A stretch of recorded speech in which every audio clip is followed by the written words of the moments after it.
more engagement with our community members, because the one thing that we have found is that a lot of people in our community want to be able to give back.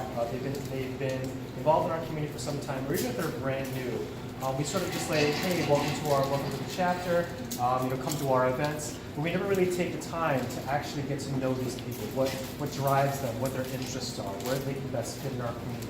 So what we want to do is start implementing a system where you would meet somebody from the chapter and kind of just talk about yourself. We have the idea of choosing to present yourself as one picture or through an object. We have some that you can choose, but you're also free to pick your own for your own collection of pictures or your own object.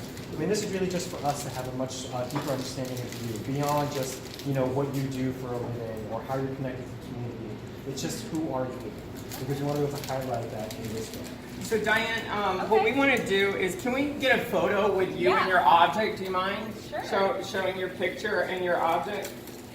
Can you tell us real quick why you chose that photo, what that photo means to you, and what the object means to you? So I chose this photo. Show everyone for us. I chose this photo. It's a photo of Pikachu. It brings back a lot of good memories from my childhood.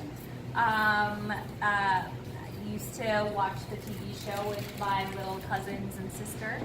I chose this because I love a good party. Perfect. Who doesn't love a good party, right? I love a good party. Okay. Thank you, Diane. One of the things before you go, we'll need you to sign a waiver for us so we can have release forms to put you on our social media, because part of what we want to do, with your consent, is we want to post you to our social media platform. Here you can see some of the people that have participated in our chapter, some new volunteers that have come into the chapter. We have Zeddy here. You see, she submitted this little photo of the girl in the wilderness, but also the plant with the flowers. She really felt that the community had helped her grow and blossom. And over here you'll see Paul. He has this picture of kind of an older man, a little bit of a shriveled face, and he said that this community has been a journey for him. He's faced a lot of challenges, a lot of lions and tigers and bears, and a lot of rough times, but along the way he's always found the pack that he belongs in. And he's found a place of purpose. So with our social media, we'll post you and we'll have a memory of you and allow your story to engage with other people in the community, but have it coming up annually where we can keep your story in our minds at the chapter. So we can leave it we can actually end it at there if you just want to be a participant in our events. Some people just want to be involved with the community, just want to be part of that family. But there are some people who want to do more. They want to be an active volunteer or contribute to getting the message of that there's a community, that you're not alone, and bring more success to our events. So we've kind of developed sort of a transition period from just mere participant to identifying where, if you would want to be a volunteer, kind of figuring out where you best fit. Because we could easily ask you to carry water bottles at our walk.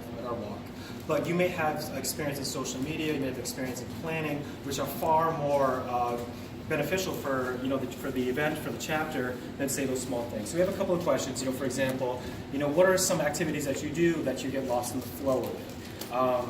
What are your three passions? Now, again, like I said before, these questions are sort of geared towards what are finding the real you.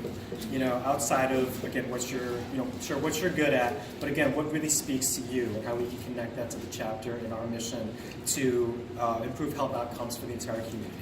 And beyond that, once you participate or volunteer at our events, we want to make sure that you're recognized, not just by us, but by the community at large. So we sort of created a kind of a reward system, or just highlighting, key contributions. So we have, like, say, best organizer, best planner, top fundraiser, our publicist, things like this. Because the one thing is, with a nonprofit, our lifeblood really is the volunteers. We have our limited staff, and we can only have so many skills. What we really rely on is your willingness to give up your time, your energy, just to make sure that, or just to, again, keep us alive, keep the community alive. So we want to make sure that not just us acknowledging you, that the community acknowledges the huge benefit of having you in our community. So this is what this is for. So we try to bring it full circle. So finding out who you are, highlighting you, making sure that we know what you're bringing to the table, and that we put you in a place where you feel like you're contributing, where you feel like you have an impact. Okay.